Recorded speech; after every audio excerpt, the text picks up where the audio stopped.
It's in the, I seen in the packet, I think it's on item, I think it's number 6, in the consent calendar. It's in the fees, So yeah. that's the fees, and we should talk about it at that point. Okay, but I'm not pulling number 6. Yeah, pull it from consent calendar for discussion. Yeah. Okay. So we get the consent calendar, pull the items you'd like to talk about. Oh, okay. Okay, any other board comment questions? No. Any public comment on the utilities, director of utilities report? Yes? Oh, I was just curious, do we have hazardous waste in our community? Just, okay. Any other public comment? No. All right. Fire chief report. Good evening, board. The fire chief's report is submitted as written. I do have a couple caveats. I didn't make the report because they weren't actually call-related items, but I think it's information that you should be aware of. On or about May 20, I think it was the 28th, the post office was broken into, and the postmaster and postal inspector down in LA both contacted me as well as the sheriff's department and asked if we had any video footage of the break-in. So it took a lot of effort, and I'm telling you this because it took a lot of my time, but it took a lot of effort to research the cameras and figure out exactly who, what, where, and when, and then get those files converted into formats that I could share. So it took quite a bit of effort.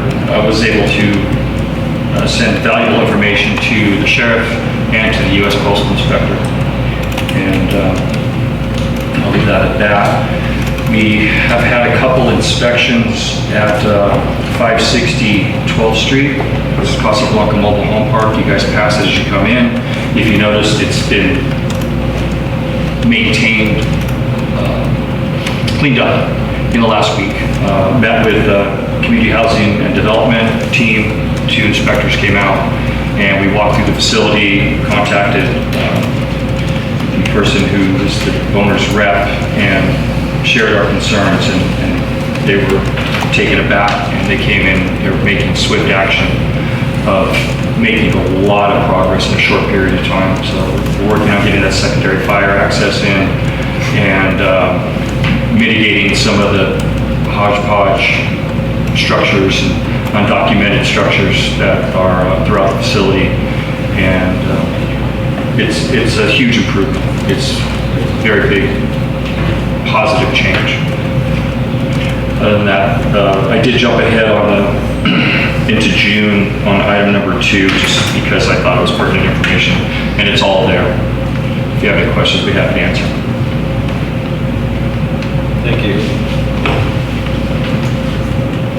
You got any estimated date for occupancy of the temporary housing unit? The sheriff's, so we finally got the data cable punched down, and the sheriff's utilized the space the other day. Their IT guy came in, we helped him with the toning out of the wires, and he landed 2 computers. They have 2 desks in there, and he spent half the day working remotely just to make sure everything was up and running. As far as fire staff goes, we have some recruits that are from Paso Robles that are highly qualified, and they are interested in coming in and utilizing the facility on a paid call perspective, paid call cycle, and we're receptive to that. I think in the next few days, weeks, we're going to have people in there on a more frequent basis. Everything's kind of low-key. Sheriffs request access from the rear, so they don't want their vehicles out front, even though the county has put that big parking lot in the front, but it is what it is. The sheriff's going to be a little more discreet. They might park vehicles out front if they have multiple ones. We did install the final keypad security lock on it, and access is ready. So there's just a couple sundry items that the fire department needs to make the space more accommodating for people that are coming out of town to volunteer their time to work shifts for the community. Great, thank you. Any other board comment questions on the fire chief report? No? On, I had a comment. On Casablanca, Yes. how many structures, or how many properties were found to be, what's the word? Non-compliant? Yeah, non-compliant. All but one. All but one. Thank you, Rob. I have a question. Yes. Have we got the final permits for the building? Final permits for the building were required for the building set foot on the property, and then we've had a final building inspection, and that was done by Michelle Freeman quite some time ago. I don't remember the exact date, but it's been done for quite some time. The final, so that it's ready for occupancy? It's been ready for occupancy. It's been a push uphill and getting the sheriff's coordinated and everything else with their IT, but it's an asset. Great, thank you. Director Davis, any comments or questions on the fire chief report? Well, I don't know if it pertains to the fire chief, but you go around and then you're the safety inspector too, right? It depends on what you're referring to. Well, you just got done saying you checked out all the units in Casablanca. We have fire authority for mobile home parks that are under state control. So Right. typically that's something that the districts don't have or cities don't have, but the board and myself, my request and the board approved that. So we have the jurisdiction over fire authority in the state managed mobile home parks. The problem is they're state managed mobile home parks, so the state has the authority over the mobile property in there, the trailers or the modulars, whatever you want to deem them as. Right, okay, well, that leads you up to this question here. There's a lot of junk cars, junk trailers and stuff sitting around town and everything. And I think we should make somebody, all you gotta do is call the CHP. That's true. All you gotta do is call the CHP. They'll put a yellow sticker on it, and if it ain't gone in 3 days, they come and get it. Only if it's in the right order. There's a lot of cat and mouse games that go along with that. We've been engaged on multiple things, and sometimes people will move vehicles onto private property. They'll post for sale signs on them, so they look like they're for sale. They're staged somewhere on private property. People will park them on county easements, and then every 3 days move them. They'll put them out on the street, and every couple days move them a little bit. So it's very difficult, and it's kind of outside of my scope of work. But if there's something in the fire lane, I address that immediately, and CHP will act swiftly, and they will typically tow the vehicle away. Most of the time, it's in their best interest just to go and engage and try to figure out who belongs to the vehicle. That is clearly not my job, but it's the CHP's job. So they'll find that person, have them move the vehicle before they tow them. We have some neighborhoods, Jackson in particular, they have a fire lane that's behind River Road, so we check that periodically, make sure there's no vehicles there. I always get it wrong, it's Rio Mesa, Rio Vista View, right over here. The complex that has Cortez Circle and Velarde Place, they have one-way fire access roads. I patrol that periodically and have vehicles towed if they're out of compliance. Nuisance vehicles, we try to do the best we can, but it's an uphill battle. And if things are on the Union Pacific right-of-way, there is a mechanism to deal with those. The Sheriff's Department has had contact with me, and we've come up with a mechanism that we could self-post those vehicles. So we have some decals, and we could post that and then send that information directly to Union Pacific. When Union Pacific is in the area, they will act swiftly. And their mechanism is, most of the time they just destroy what's there. If it's a trailer or RV, they'll smash it up, or if it's a vehicle. They have kind of a heavy hand, but it's an option too. We do have a lot of railroad easements running through town, probably 2 miles. But we do everything we can. If you have something that's an absolute nuisance, give me a call, send me an email, and I'll look into it, see what I can do. Yeah, because I do. I'll give you a call. I know that there's some on N Street, and we've had those moved, and it's kind of that cat and mouse game again, but if that's an absolute issue for you. On N Street, the particular situation there is, I told Tim I was going to use less words tonight, I apologize. On N Street, you have the flouring mill. The flouring mill is the leased piece of property that is on Union Pacific property. Right. So, and then there's a little county, easement for the road buffering. And those vehicles are kind of parked half on, half off the Union Pacific easement and half on, half off the county easement. The owner of that house on the corner, there just kind of bumps them around back and forth. They were parked further down the road and we posted them, and the solution for the owner was he was gonna move them, and he was under agreement that he would take care of that situation. So he moved the trailer comes in and out, but the truck's still there. And it moves a little bit and it's kind of out of play. Okay, because I've even seen them parked on the scales. Parked on the scale. So that would be something that would definitely be up to the property owner, because they're definitely trespassing at that point, and it's probably really bad for the scale, as you know. Yeah. And the flouring mill is one of those properties that it would be terrible to lose that in our history. I know. So it's not outside of vehicles in the fire lane. Who inherently would be responsible? We talked about this years ago. Considered it like light. You know, abandoned vehicles, washing machines, mattresses, and the like, that just kind of pop up around town, on the street, and in various places. It may not be in a fire lane, but ultimately, who's responsible for it? Who should be monitoring it? Ultimately, the property owner. You know, if there's a property that's completely out of compliance, it would take an administrative warrant to do that. It'd be a multi-jurisdictional effort. We'd have to coordinate with the sheriff's department, code enforcement, sometimes environmental health. It's just a lot of moving parts, and the cost of that is about $5,000. We don't have any right to go on the private property. People have different visions of what blight and what possessions are, and it's, you know, I can't make that decision. We have more control, let's say, authority on commercial properties versus residential properties. And then roads, easements, stuff like that, if there's things that are impacting the fire lanes, impacting roads, non-conforming items that are outside of the California Fire Code and our local ordinances, then we act on those to the best of our ability. We have to lean on county roads and public works sometimes to help us. But as far as things left on the side of the road, I know San Miguel Garbage is instrumental. They're very helpful. They pick things up. They do a lot for the community to help keep things tidy and clean, but that's a tough one.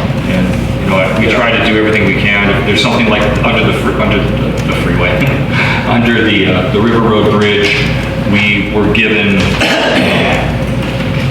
authority, for lack of better terminology, to make that cleanup happen. And when situations like that occur, and we have that cooperation, we could do things swiftly. It's just a matter of cooperation and who our partners are. Okay. On the River Road Bridge, I think there may be 2 new visitors just... We'll go down and we'll revisit that, and if I need to re-engage the deputy and the CAS team, we will. Okay, great. Thank you so much. I'll make a note for that. Thank you. Any comments, questions? Any public comment on the fire chief's report? No? All right. We'll move on to the consent calendar. Items listed below are scheduled for consideration as a group in one vote. Any director may request an item be withdrawn from the consent calendar to discuss or change the recommended course of action. Unless an item is pulled for a separate consideration by the board, the following items are recommended for approval without further discussion. Go ahead, Davis. Oh, yeah. I got 2 I want to... What you got? Give me numbers. Okay, number 4 and number 7. Number 4 and 7. That's Number 7 or number 6? Sorry, 6, right? No. I want number 6 pulled. But you wanted to pull numbers. Number 6 Yeah. was the utility fee schedule, which is, Yeah, no, yeah, Hazardous waste. I know. No. That number 6 it's all right there. Okay. so you wanted number 4 and number 7. Number 4 and 7. Okay, So- so no 6. Okay. I'm in your agreement with the county and the review of section 8.25 of the district personnel policy. Right, yeah. I mean, I just want to make sure. yeah, no, it can be discussed later, but I don't want it. There's too many items in there. Okay. So number 4 and number 7. Are pulled. Okay, so can I get a motion on 1, 2, 3, and 5, and 6? Public comment first? Oh, yeah, sorry. Yeah. So, question of clarification, council, we would take public comment for the items that are going to be approved or voted on in the consent minus the items that we pulled, is that correct? So you can either take public comment on everything in consent right now, regardless of them being pulled, or you can take public comment on just the ones being taken action on right now, and then separate public comments for the ones being pulled. It's up to you. We'll take public comment for all of them. There you go. We have public comment on the consent calendar items. None. Okay. Move. So, motion for 1, 2, 3, 5, 6. Because Owen pulled 4 and 7. Can I ask a quick clarification, please? So the water line replacement, we're not talking about the landscaping, right? No, that's not landscaping. Is that anywhere in the agenda? No.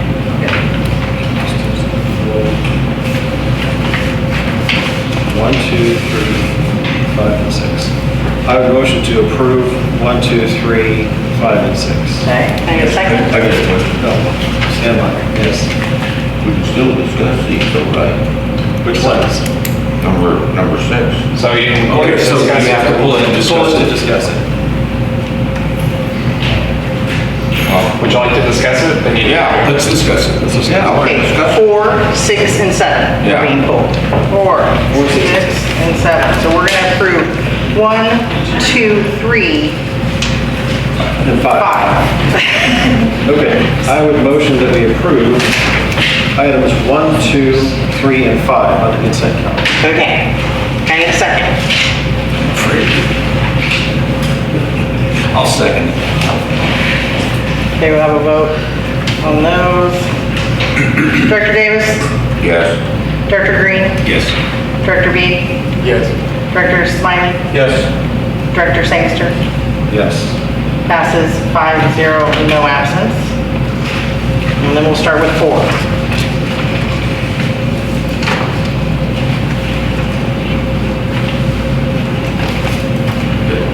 Can So- you provide some feedback? Pardon? Can you provide some feedback on item 4? So item number 4 is to approve a 10-year agreement between the County of San Luis Obispo and San Miguel County Service District for the cross-connection inspection services within the district. Currently expiring at the end of this month, we have a current 10-year agreement with the county for cross-connection control specialist services. Essentially, what they're providing is a certified cross-connection control specialist who will manage our cross-connection program. They follow up on all services, make sure that everybody's servicing their devices. If there's a problem with the device, then they work with the property owner to remedy that. If somebody's not doing their services, then they work through the process to get them to either do it, or they send us a notice to terminate service. Essentially, all of that has to be done with a cross-connection control specialist. Nobody at the district currently is a specialist.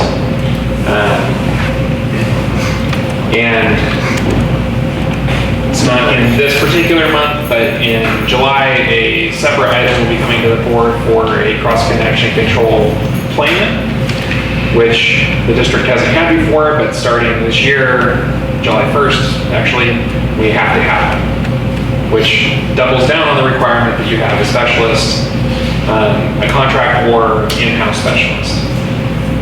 So we only pay for this service by hour. It's $149 an hour. Generally, it costs us roughly $100 to $200 a month just to send out various reports. Different times of year, it's more depending on how many reports we're sending.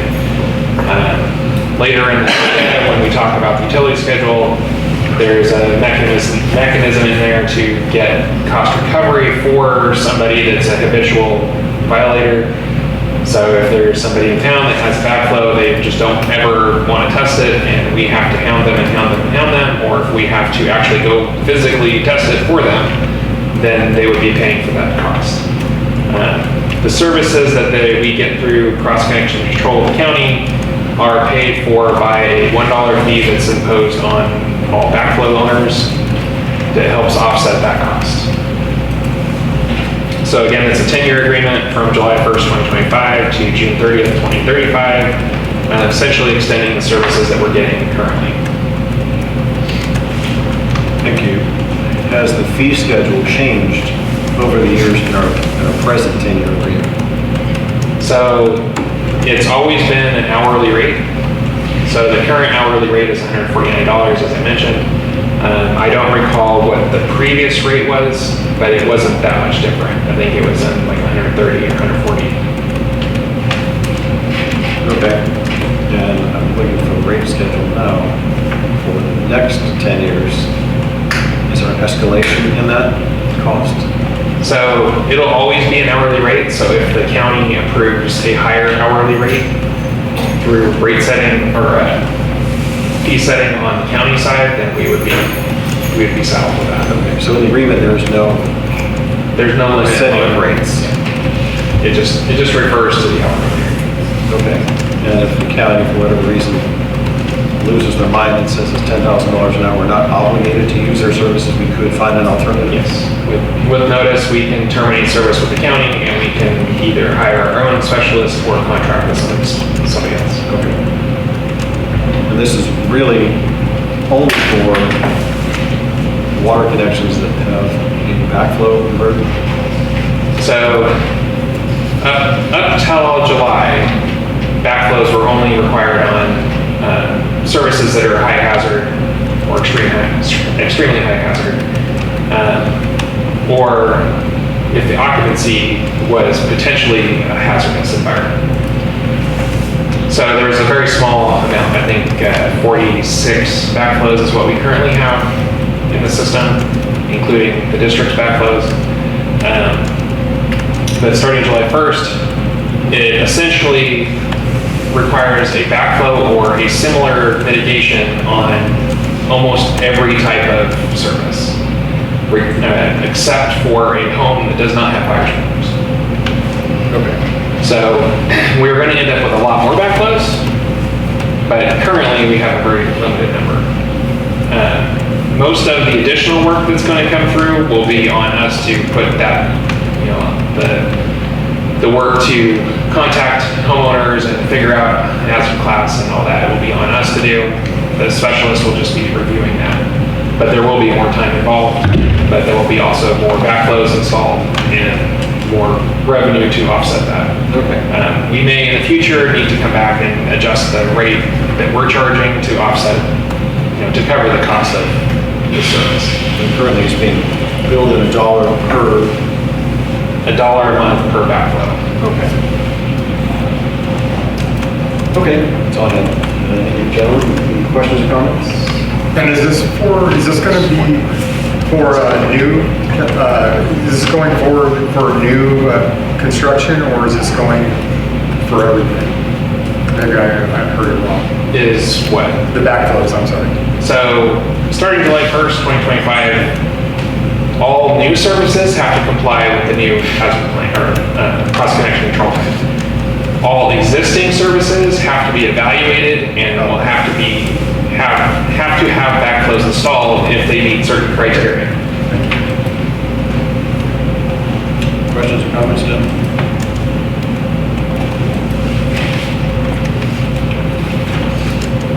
Okay. And I think we took public comments, so. We did. We have somebody who would like to make a Since new information has come up, can we have public comment? Up to the board. I'm okay with It's it. an item that's pulled. I'm okay with it. Oh, you took it. Well, I'm okay with it if the rest of us. I'm okay. Yeah, please. Okay. I'm a backflow guy. So will I have an opportunity to have the new process take care of my backflow preventer? Can I just get it put on my bill and get it paid every month? Would that be an option? That's not a service that they provide unless you're delinquent. Okay. And you don't want to be there. No. Okay. So we'll still have to go out and hire a private contractor to certify our backflow preventer. Yes. And then are there going to be additional fees from the district? Not if you do it within the time frame that you're supposed to make. Got it. But the district will not be able to provide that servicing. Not at this current. You guys are very cost effective, I can tell you. You are cheaper than anybody else. I'm sorry to lose that service. We need to get somebody certified to do that. Sure. Okay. In the future, when you say that you have to reevaluate all the connections in town eventually and check the hazard class, do you have a criteria for that yet? So that'll be coming next month. Criteria. Okay. And so let's just say that in your new criteria, someone has to get a backflow preventer. That's going to be on the homeowner or on the property owner to install that backflow preventer? So depending on how that process works, the board may elect to have some sort of offset for that, but it would generally fall on the property owner to mitigate their hazard. Okay. And is that going to be staff's recommendation? I could not tell you what it is right now because I don't have a recommendation. I don't have all the information for you right now. Got it. Okay. Thank you. Have a motion on this item 4? A motion to approve. I'll second. We have a motion on the floor to approve the 10-year agreement between the County of San Luis Obispo and San Miguel Community Service District for cross-connection inspection services within the district. Second by Director Smiley. Have a vote. Director Green? Yes. Director Davis? Yes. Director Beatty? Yes. Director Smiley? Yes. Director Sangster? Yes. Passes 5-0, no absence.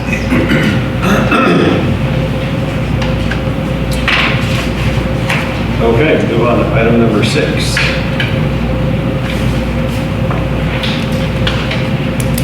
So this item is generally brought to the board annually. This is a revision of the district utility fee schedule by resolution 2025-26. Generally, the fee schedule is remaining the same. However, there is a revision to a couple different things. The first is the after-hours weekend holiday staff rates is being adjusted from $108 an hour to $112 an hour to account for actual costs at overtime rate.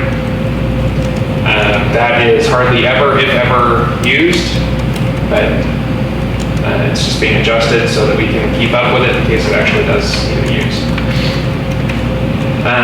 Next is backflow fees. The current backflow fee is $1 per month to offset costs incurred by the district for management of backflows. The line item included is in the proposed schedule is to be able to charge actual costs for specific services that are incurring additional costs. We have some services in town that habitually are behind, don't do their backflow service until we've hounded them and are ready to turn off their water. So by that time, they have incurred several $100s in fees from the county that the district, or the entire district is paying for that. So the request would be to charge actual costs to the property owner for whatever they cause. And again, the county's hourly rate currently is $149 per hour. They do charge in increments, so it may not be $149, it might be $12 or whatever. The last change is in wastewater receiving fees. We are currently charging $11 per gallon of truck capacity, so if they bring 1 gallon or they bring the entire truck full, it's the full truck cost. You said $11. You said 11 cents. I'm sorry. I wish it was $11. 11 cents per gallon of truck capacity. The new wastewater receiving, adding a new wastewater receiving capital surcharge of 3 cents per gallon of truck capacity to offset the cost of capital improvements to the wastewater treatment plant facility, as well as a new fee of 1 cent per gallon of truck capacity established to contribute to the long-term maintenance and replacement of membranes at the wastewater treatment plant. The capital surcharge and the the long-term maintenance charge would be separated and put into those respective accounts. The 11 cents per gallon would remain as an operating cost and put into the operating fund. To answer Director Davis's question, our cost is currently 9 cents a gallon to treat the actual waste brought to us, with 2 cents a gallon going to general operation and maintenance of the treatment. So those are the changes that are provided. So the overall cost for wastewater receiving will be 15 cents a gallon, up from 11 cents a gallon. Okay.